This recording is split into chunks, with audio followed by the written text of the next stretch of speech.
Ontario question, will you live in a house made from a 20-foot container?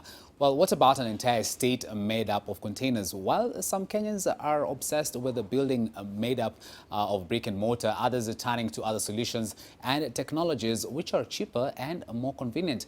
My colleague Peter Mwangangi spoke to an entrepreneur who is converting shipping containers into housing units. At this yard in Jomvu, Mombasa, men are at work welding. They are trying to beat a 21-day deadline to convert containers into a one-bedroom house that will be transported to Shimba Hills, Kwale County. The construction will be done in accordance with a design done by artisans and approved by the client.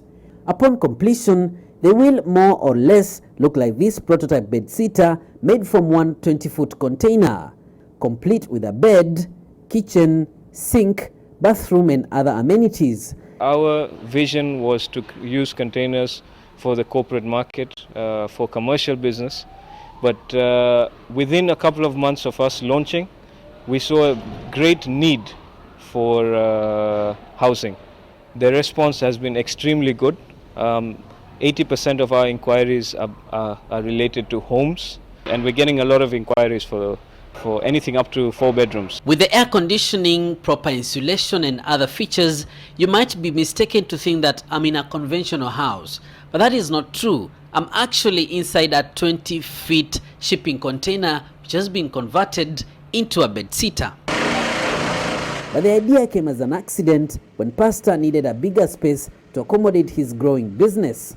A contractor quoted 20 million shillings to construct a simple one-story office block. He did not have the money, so he converted some 2 unused containers into this office at a cost of 4 million shillings. He says this mode is cheaper since there are fewer approvals needed from relevant authorities.